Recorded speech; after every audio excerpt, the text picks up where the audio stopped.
for God. There's no more struggle, no more strife. With my faith I see the light. I am free in the Spirit. Yes, I'm only here for God. There's no more struggle, no more strife. With my faith I see the light. Yes, I am free in the Spirit. Yes, I'm only here for God. Yay! That's a good song to sing when you're cleaning your house or cleaning out your stuff, getting prepared for our garage sale or whatever. So now we have the time of our announcements. And first and foremost, our Treasures and Trinkets rummage sale was a huge success. We made a bit over $2,000, which is a record for this center. Amen. Fantastic new record. And it couldn't have been done with all the help that was here. Let's acknowledge most particularly Nancy and Lainey in spirit, Rita for taking the dough at the door, Linda McCallum for cleaning up afterwards because after it was done, and then also Michelle for donating a lot of things, Susan for bringing it all, schlepping it there, everybody for helping and donating your things. It was a truly a community event, and we thank you all. And we're going to have another one in the fall. So just remember that. So start saving up your stuff again, and all the things that didn't go the last time, it can go this time because I'm releasing and I'm letting go. The movie night is going to be this coming Friday on the 22nd. It is from 6 to 8 p.m. The cost is $10, and the movie is Defending Your Life. Has anybody ever seen that movie? Yeah. I have not ever seen that movie, but it is my friend's favorite movie, and I'm going to give you a rundown of what it is. The movie is with Elle Brooks and Meryl Streep, and it's about a recently deceased advertising executive that arrives at Judgment City. And in a 9-day trial, he has to defend his earthly actions before a tribunal to prove that he overcame his fears. If he's successful, he gets to move on to the hereafter in the universe. Otherwise, he has to be reincarnated back to life. So he's like, oh my goodness. So I'm knowing that it's supposed to be a fabulous movie and fun. It's going to be here in the sanctuary on the big screen this time, not in the little room on the stiff chairs. So there we go. So we're hoping to see you here, and that's Friday from 6 to about 8. I think it's about an hour and 47-minute movie. So there you go. Next Sunday, Dr. Mark Anthony will be our guest speaker, and as we know, he's fabulous. He's a practicing chiropractor in the local area, but he also practices this teaching. He speaks once a month at the Unity churches, and he's speaking here occasionally. His topic is going to be creating a beautiful mind garden. Doesn't that sound lovely? So he's very inspiring, so be sure to join us. Again, a reminder, our annual meeting is going to be June 14th. It's going to be here in the sanctuary after our food, because we can't come over here on an empty tummy. And so know that everybody is welcome to come, but if you're a member, you can vote. I don't know if we're going to be voting on anything other than seconding motions, but if you're a member, you can vote. If you're not a member, you cannot vote. So there you go. Dennis and Pinocchio are back. They do our sound bowls. They are going to be here June 20th at 1 p.m., and it usually goes about 1 to 2:15-ish. They will be here in June in this room, and it costs us $25, and they will also be here in July. We've set up the date, but I'm not going to confuse everybody by saying a whole bunch of dates. So our ongoing events, our choir practice every Monday is with Kathy, our piano player, and Michelle, the choir director. It's here from 4 to 5:30 on Mondays in the sanctuary. New singers are welcome. How many are in the choir? Yay, we got a couple here. Well, just know that if you feel like singing, you're welcome to join them. They have fun, and they're doing some neat music. I think their next performance is coming around 4th of July. The Zoom discussion group takes place every Wednesday with Susan Zollinger, our practitioner. It goes from 6:30 to 7:30. They study Science of Mind articles that are in the Science of Mind magazine. And if you're interested, please see Susan for the Zoom link. The Gentle Stretch class is on Fridays from 10 to 11 in Chafee Hall, and the cost of that is $10. And every Sunday at 9 a.m., we have Science of Mind study. How many were here this morning for the Science of Mind? Okay, a couple of us, hot dog, because it's really good.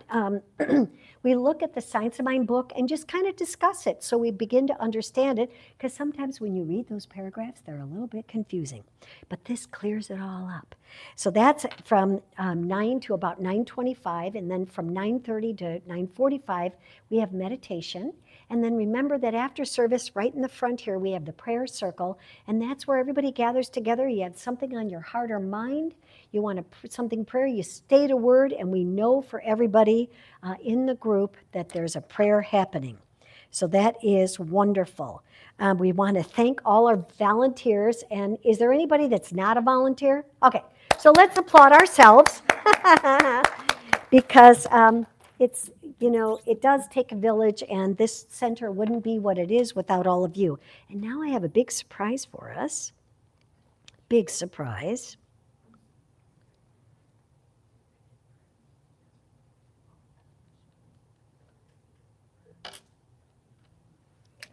Hello. Hello. Lainey, would you like to say hi to the group? Hi, everybody. Hi. Oh, you're going to make me cry. Oh, I called her this morning. I go, would it be okay if we just called you and checked in? Because you're such a vital part of our group that we're going to miss you so much. So can we just call you? So how are you doing? Let everybody know how fabulous your doctor said you're doing. My doctor said it was better than expected. So Yay! I'm going to ask him, well, what did he expect? So,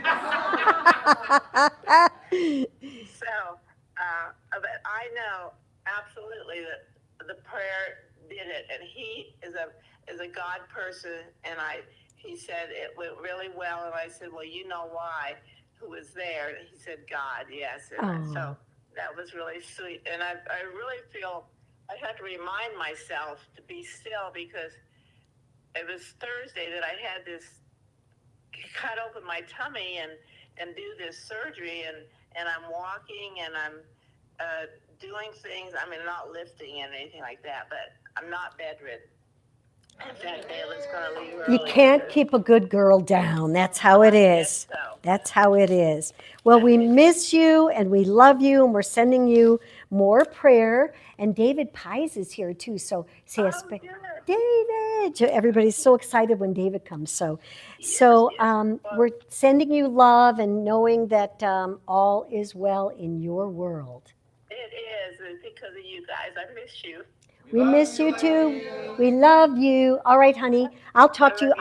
I'm sure I'll talk to you a little bit later. Okay. Yeah. Bye-bye. Bye. Bye. I felt like we were saying goodbye to Glinda just then, didn't you? Like, bye-bye. I know, you know what? I went, let's see, because I did talk to her on Thursday right before her surgery. So I went Friday, Saturday, and then, so I went really 2 days without, I go, Lainey, I've gone 2 days without talking to you, because we always talk every day. So I said, oh my gosh, I gave you a breather. She goes, I was wondering what happened to you. I go, I was trying to give you a breather. She goes, I've been out gardening. I went and visited this guy in the VA hospital. I go, what? So she's just going like crazy. So there you go. So that's all good news, and all thanks to all of us, and that living proof that prayer works. Prayer works. So now we're going to have our meditative music, and that is And So It Is.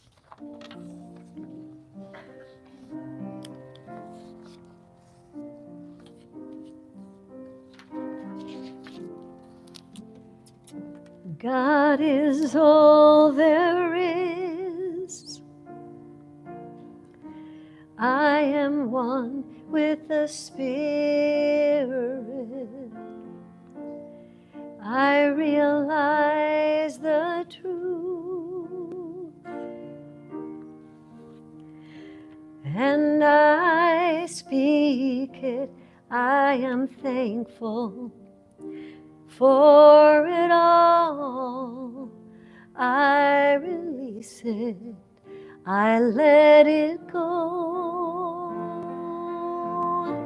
and so it is, and so it is. I know it is, and I 'cause I believe. Amen.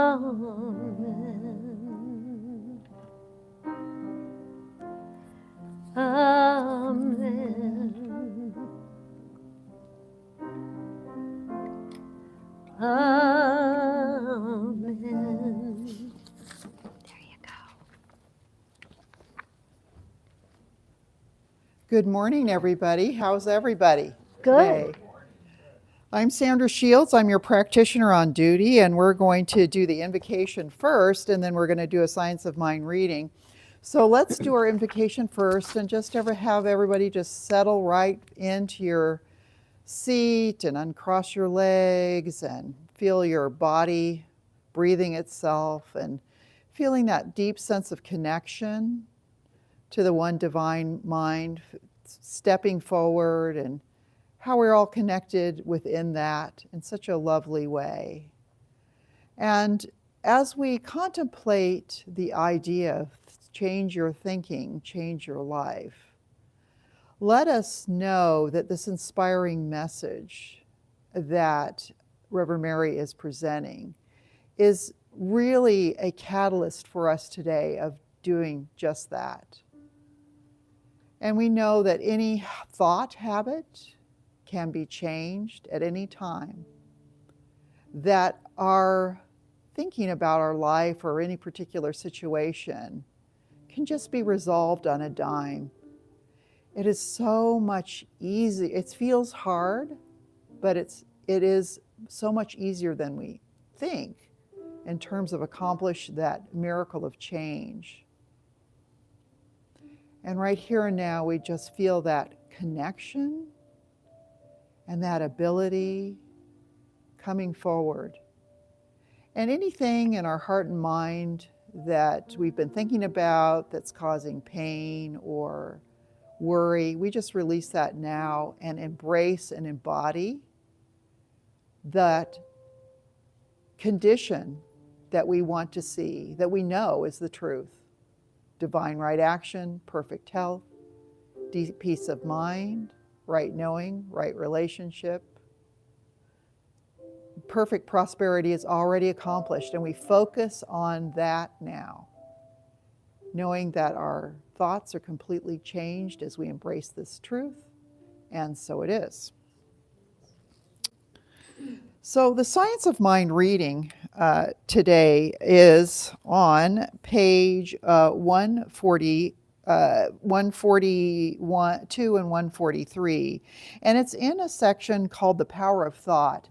And I really wanted to look into Ernest Holmes' book to see what advice he has for us in terms of changing our mind.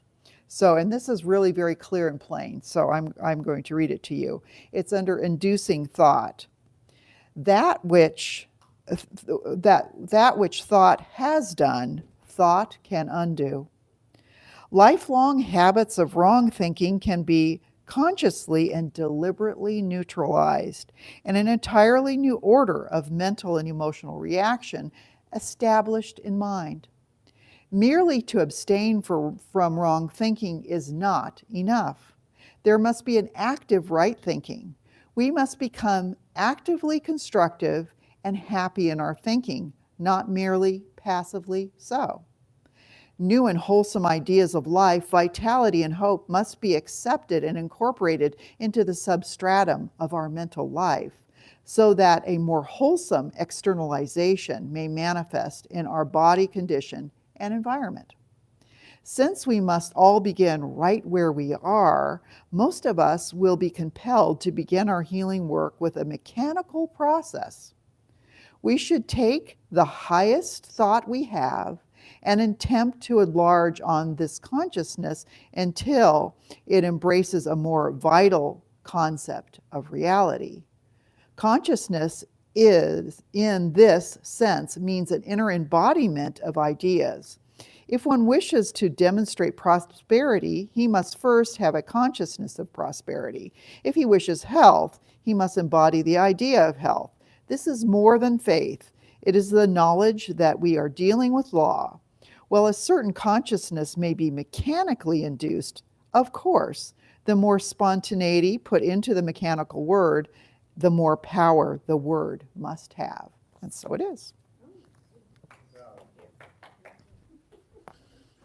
And now our guest singer, Miss Susan Zellinger. Also our sound person.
Wow, a female Elvis.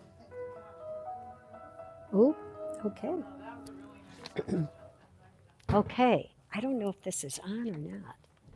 I don't feel like it's on. Oh, it is on. Is it on? Can you hear it? Is there? You can hear me?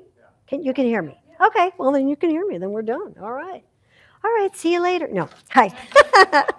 So today, thank you, Sandra, for that beautiful lesson. It's Change Your Thinking, Change Your Life. And there's some students in here that are taking that class. And what we're basically learning is we're learning old ideas that were literally laid out in the Bible time and before that everything that we think about, here's a statement. What you think about most of the time determines what you become and what you attract in your life. It's all about the law of attraction. So everything that we're thinking about is always eternally creating something. And sometimes we just don't realize that. You know, I don't know about you, but if you go, oh, darn, I can't do this, guess what? You've just imprinted your subconscious mind if you stay in that energy frequency. Ernest Holmes, who you know is the founder of religious science, said, the mind-body healing is achieved by aligning one's individual consciousness with the universal mind. Universal mind is God, right? And or spirit. In the core philosophy of science of mind, it asserts that because the universe is a system of law and order, a change in thought or cause, right, will result in a change in form or effect. So for everything, there's cause and their effects. Sometimes we refer to it as the law of karma. But what it is what we're putting out there is coming back to us. Now you may go, hey, wait a second, I never asked for that. I didn't ask to have an argument with that person. I got told last night that a friend of mine, I didn't know this, she was walking out to her car and the dog across the street, a very large German Shepherd that had been trained in police academy stuff, came and attacked her. And I'm like, not just one bite, but when those dogs are trained, they bite, bite, bite, bite, bite. So she got, I go, how many bites did they go? All over her body. She got bit all over her body. And finally, the people came out and called the dog, and he casually walked back across the street.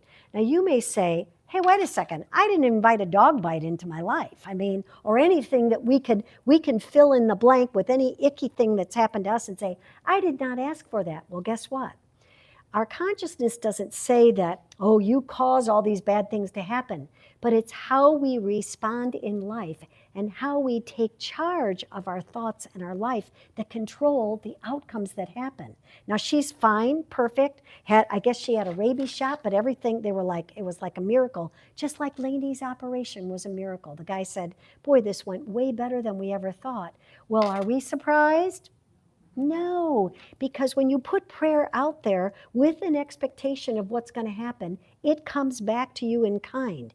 And if it doesn't come back to you in kind, we go back to the heart of our thought and say, where am I focusing right now? What am I thinking about? Where am I dwelling? What are my ideas? Because that's going to be the key to knowing that I've got to just shift my thinking. The man that's attributed to New Thought is a man by the name of Phineas Parkhurst Quimby. Anybody ever hear of him? Yeah, he lived 1802 to 1866, and this is what he said. He discovered that matter is mind in form, right? Remembering that we're not a body with a mind, we're a mind with a body, and that we create, from our thought, we create form. Now, if any of us saw the movie, oh my God, I just blanked on the movie, What the Bleep, right? They were talking to quantum physics that say, guess what? These surfaces aren't actually hard. There are a bunch of ions going on, and because our imagination tells us this is a hard surface, it's a hard surface. That's how people can walk on fire. That's how they can break big, thick boards, because guess what? It's just energy. It's all just energy, and it's energy formed by our thought. And in this case, it's considered what we call race consciousness, not race like a society, but race meaning collective thought. So the idea is go into the spot. I'm going to give you some ideas because I sat down and wrote them. I said, how am I going to change my thought today? And da-da-da-da-da. I thought, well, I'm going to go through some steps. So I'm going to share those steps with you because there is a formula to this. I mean, it's really easy to go, oh yeah, change your thinking, change your life. Go get over it, right? Well, when you're going through something, right, it's tough. And like my dear once friend, Dr. Tom Costa, who was the minister in Palm Desert, always used to say, when you're going through hell, keep going. Don't stop, just keep going. But sometimes we stop and go, oh man, look what happened to me. And we go into the whole litany of it, forgetting that presto changeo, we can change that circumstance literally by changing our thought. But it requires an energy to shift out of, and I don't know about you, but sometimes we like to marinate in our juices, don't we? Just like we're tenderizing meat, we like to marinate in why I oughta. And you know, another thing they did, and then we get into the story. And everybody you talk to has a story, me included. We all have a story of what happened and why it was wrong and how it was unfair and how did this happen and I didn't ask for this and da-da-da-da. Guess what? The more you marinate in your story, guess what? The more you sink down into that negativity and stuff that won't happen. Right? So think about the end goal. The end goal is I want goodness. I want prosperity. I want happiness. I want joy. I want good communication. I want a prosperous center, blah, blah, blah. Well, it's not going to get there by thinking what it isn't, right?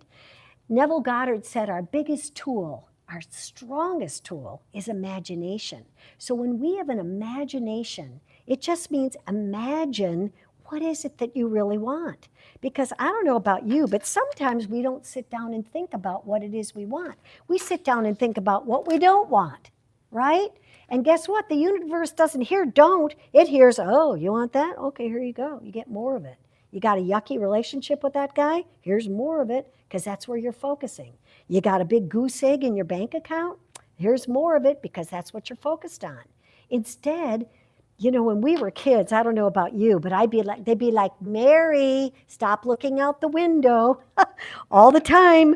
My mom, you know, would give me a box of clothing, and there's nothing like draping yourself in rhinestone jewelry, draping yourself over the radio and singing, or the radiator and singing, diamonds are a girl's best friend. And that's what I did. My mom's like, what are you doing? I'm like, Mom. She's like, that's my good rhinestone jewelry. I'm like, just borrowing it for a minute.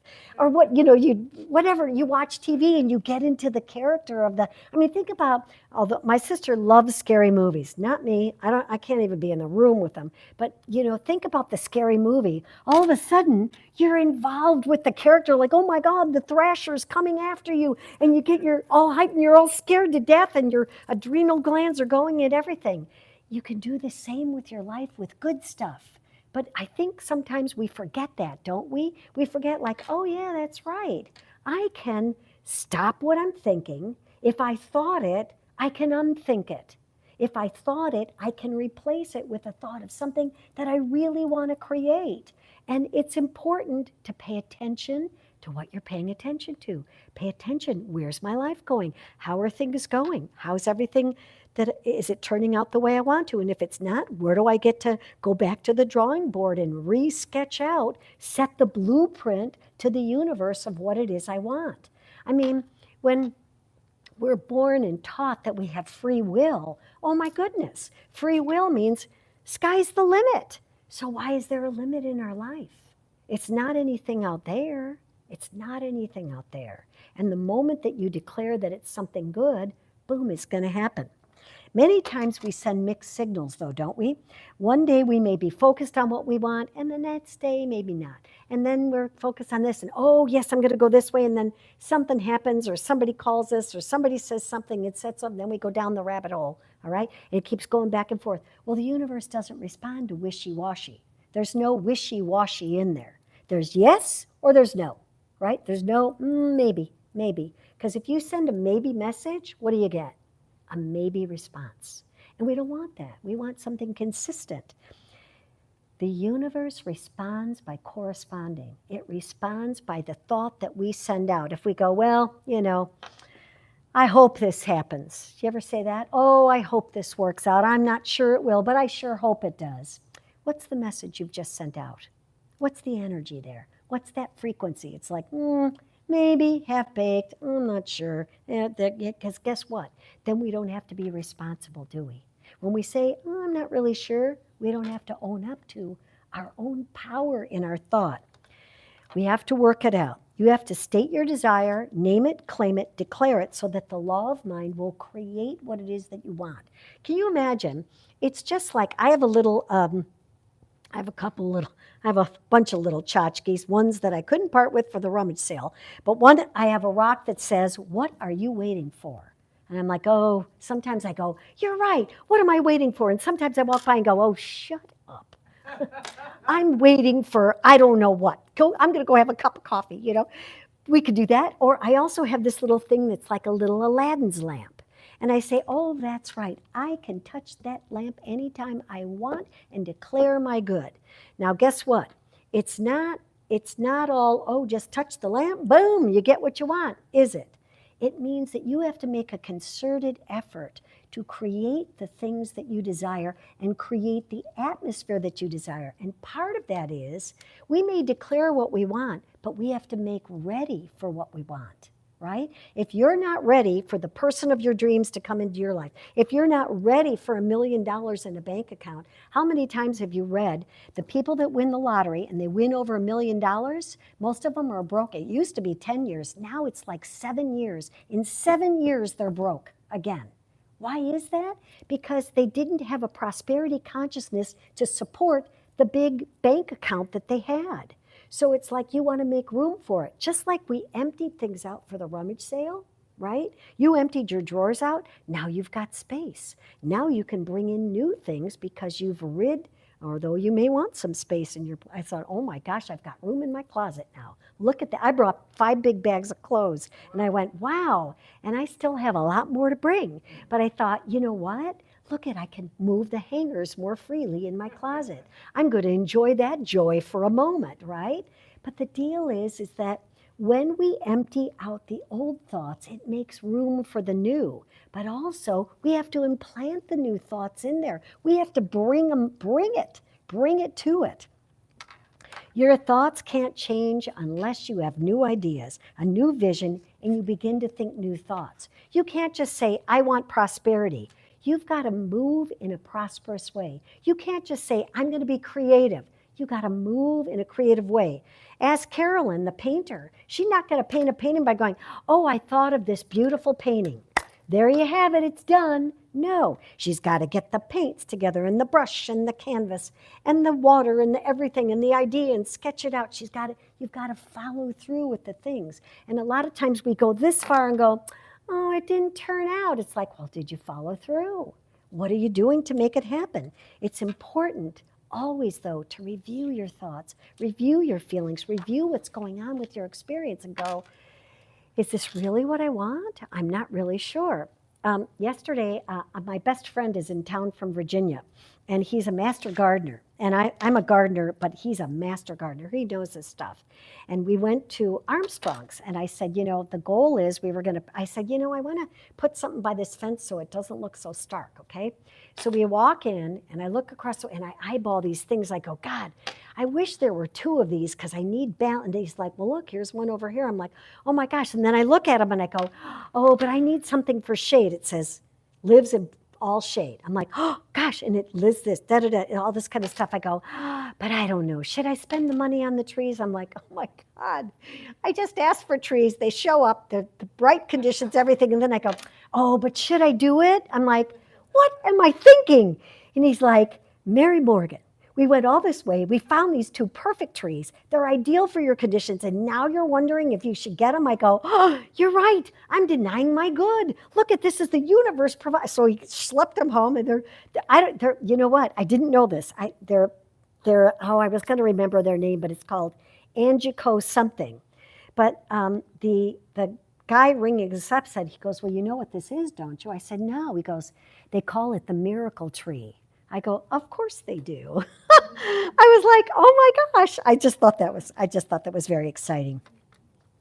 Ernest Holmes said that there is that which we must believe, but there's also that which we must surrender, namely allowing ourselves to be caught up in conditions, effects of life rather than coming from cause.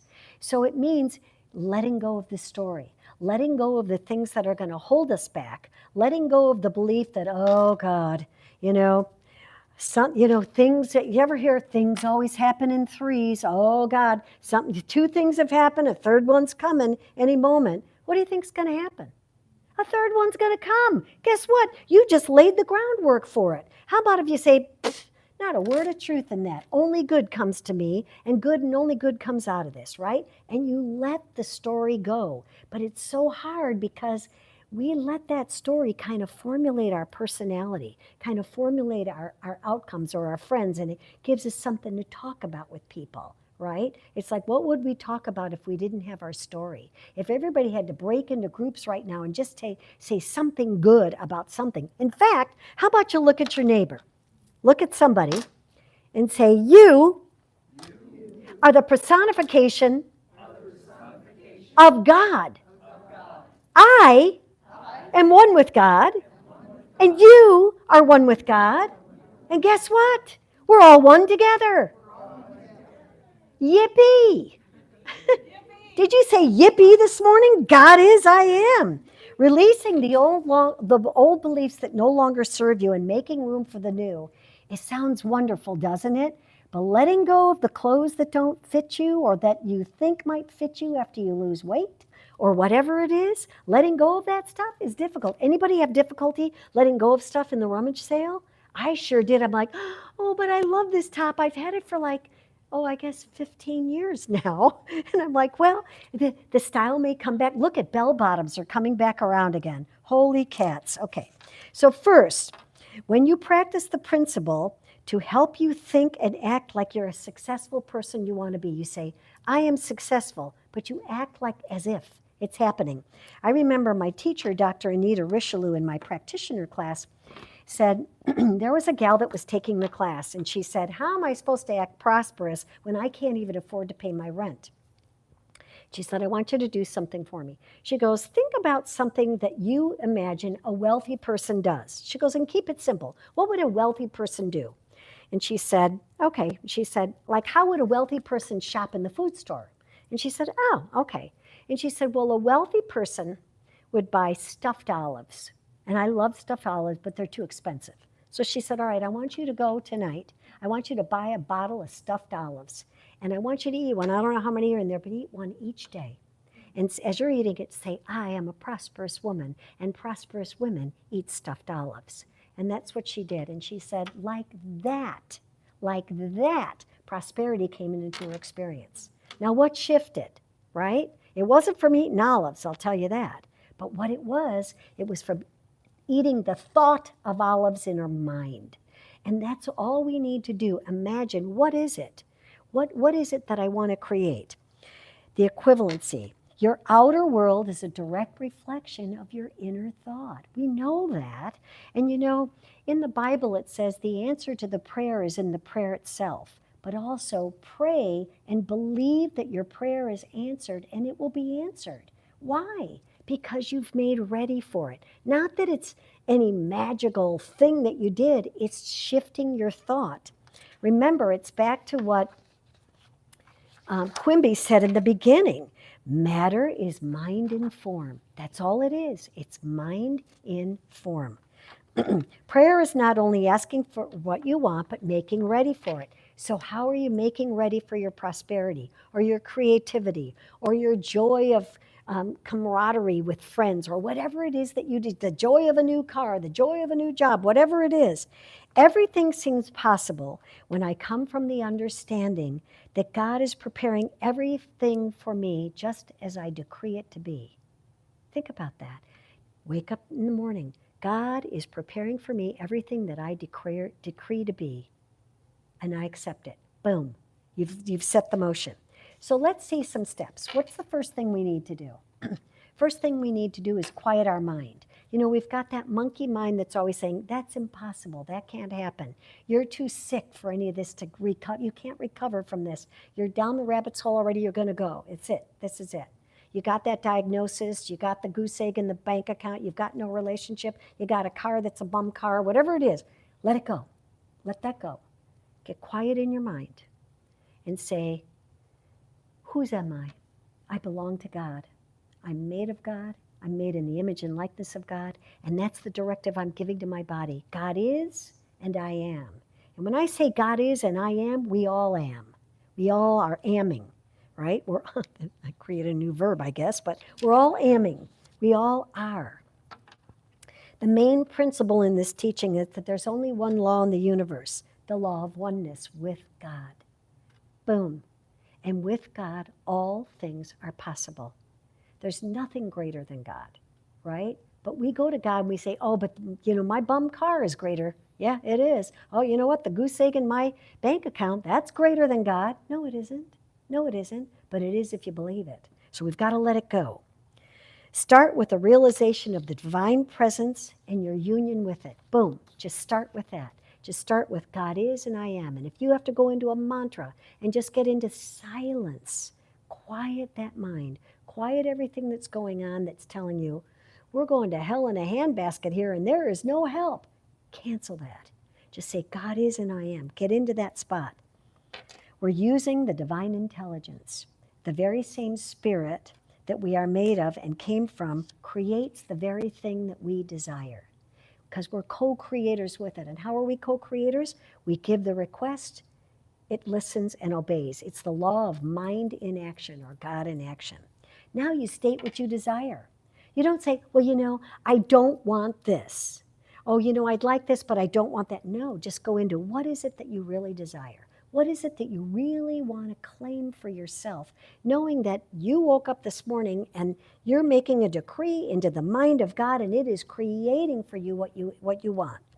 The law of God is the law of God in action. It's always at our disposal. Disregard your appearances, your conditions, all things, all facts which seem to be evidence that deny the fulfillment of your good. You may get a diagnosis, not a word of truth in that. Not a word of truth in that. You just say, you know what? My body is a perfect body acting in the mind of God. Boom, that's what it is. You're merged with the creative unity of God. There it is. When we think with a complete conviction of the outcome of our desire, the direction that we want to go in life, the mind of God will operate exactly as we think. Exactly as we think, at that same energy level. We won't be controlling it, not because it's not true, because we believe it's true. We have to believe in what we're declaring. Then, once you've divined your major definite purpose, accept and believe the dream is ready for you, right? Not just for your friend, not just for someone out there. It's happening for you. You've gotten quiet, you've decreed what you want, and you absolutely make ready for it. If you will not imagine yourself other than who you are, then you will remain the same. If you can't imagine yourself, so guess what? Step into that imagination. Step into that belief. God is, I am, I'm creating this perfect thing. Visualize your ideal future. How long?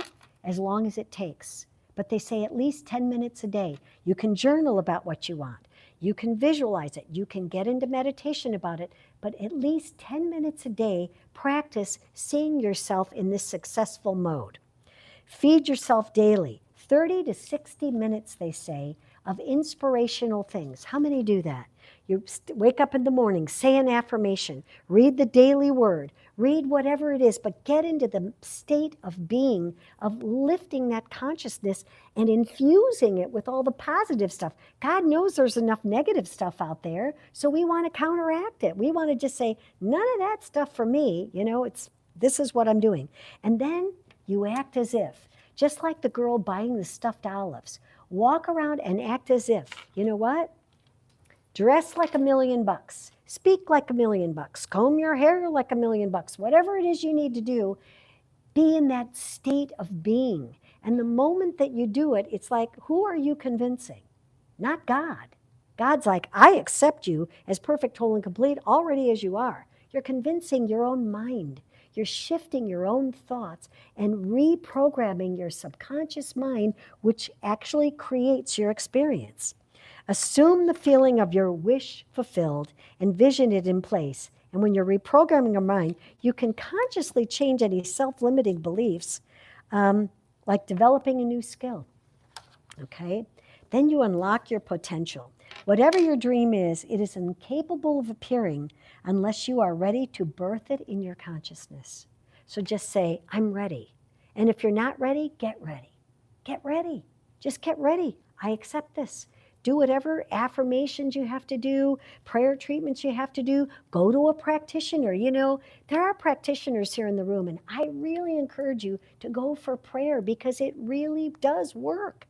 So live like that, know that you're always programming your mind, and when you change your thinking, you are going to change your life. When you dial into that divine presence that's in you and say, this is what I want to create in my experience. This is what I'm knowing to be my new truth. I'm letting go of that old stuff because it may have served me once before, but it doesn't serve me now. So now please affirm with me, I am, God is. I am knowing. There's one life. That life is God's life. That life is my life right now. And what I decree, I know God responds to. So look out, world. Here I come. And so it is. All right. Thank you. Thank you very much. And now we have our guest singer. And Susan, I'm going to leave this on and I'm going to give this to you, my little lavalier. She has to program her music and then run up here and do it.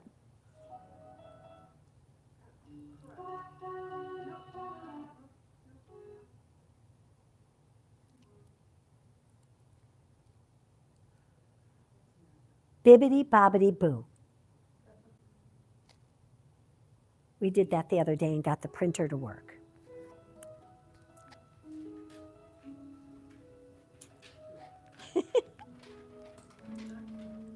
Just pin that on you. Okay. There's a hero. If you look inside your heart, you don't have to be afraid of what you are. There's an answer.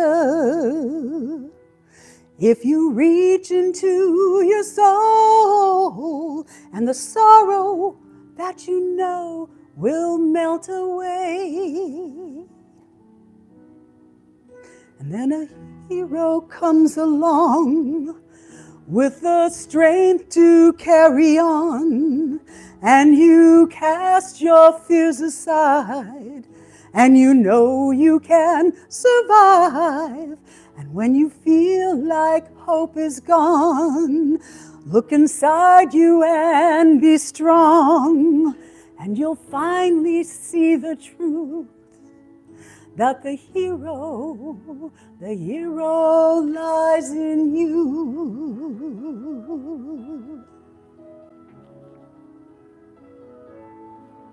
It's a long road when you face the world alone. No one reaches a hand for you to hold. You can find love if you search within yourself, and the emptiness you feel will disappear. Then a hero comes along with the strength to carry on, and you cast your fears aside, and you know you can survive. So when you feel like hope is gone, look inside you and be strong, and you'll finally see the truth, that a hero lies in you. Lord knows dreams are hard to follow, but don't let anyone tear them away. Hold on, there will be tomorrow, and in time you'll find a way.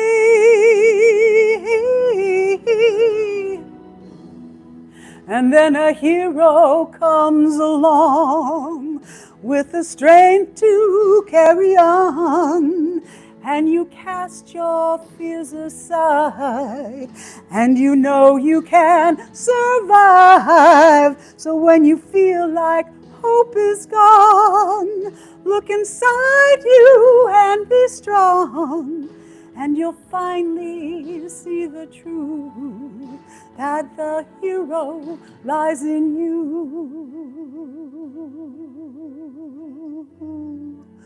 Yes, a hero lies in you.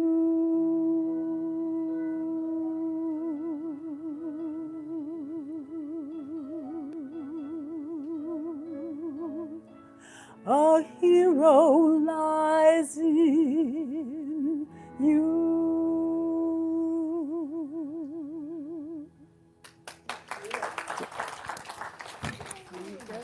Good. That was beautiful, Susan. Thank you. Ooh.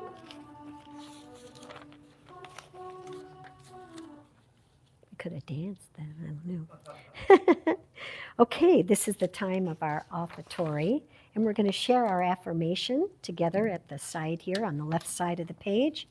Divine love consecrates my gift. It goes forth to heal, to bless, and to prosper all those who give and all those who receive. It is evidence of my conviction that God is the source and substance of my supply. I joyously contribute to the vision of this spiritual center, knowing that it returns to me multiplied abundantly. And our offertory song is I Am So Blessed.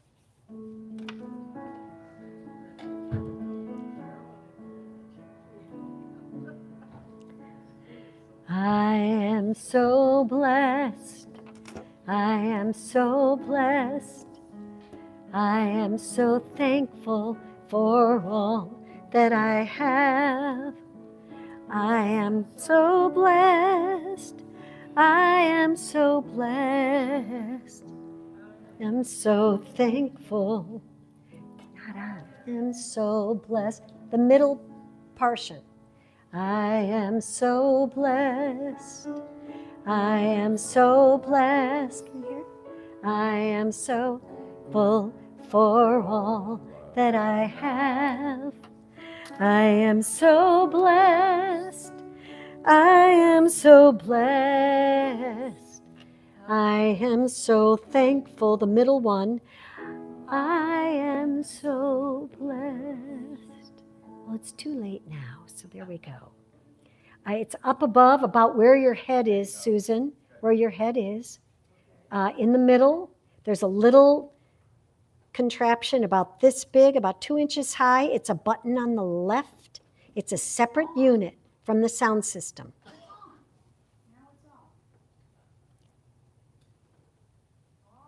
Check, check, check, check. Doesn't matter. We'll deal with it tomorrow. Okay.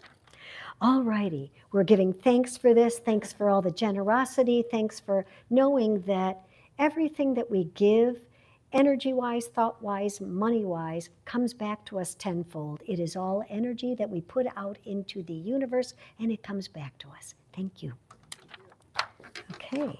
And we're going to have our closing benediction, and we're going to speak in the microphone, even though I have 5 microphones on me. Okay. Okay. You're abundantly blessed. I'm abundantly blessed. Thank you, Nora, for reminding me of that. Yes, we have sound. So this is what I know for each and every one of us, that there is a power in this universe, and I call it God, that universal divine intelligence that lives, moves, and has its being as me.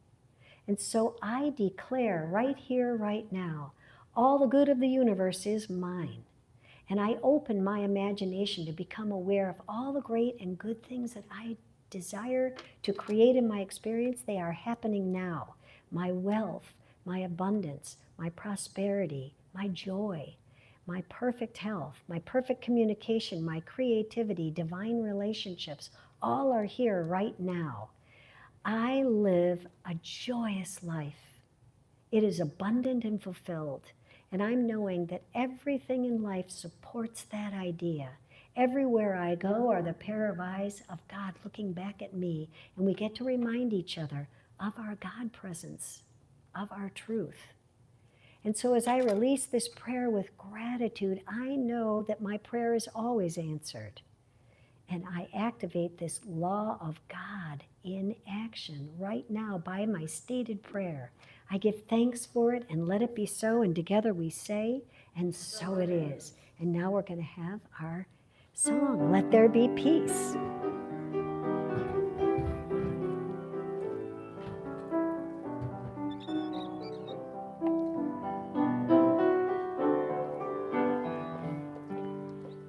Let there be peace on earth, now it has begun with me. Let there be peace on earth, a peace that was meant to be. With God as our power, united all are we. Let us walk with each other in perfect harmony. Peace has begun with me, so this is the moment now. With every step I take, let this be my joyous vow, to take each moment and live each moment in peace eternally. Let there be peace on earth, now it has begun.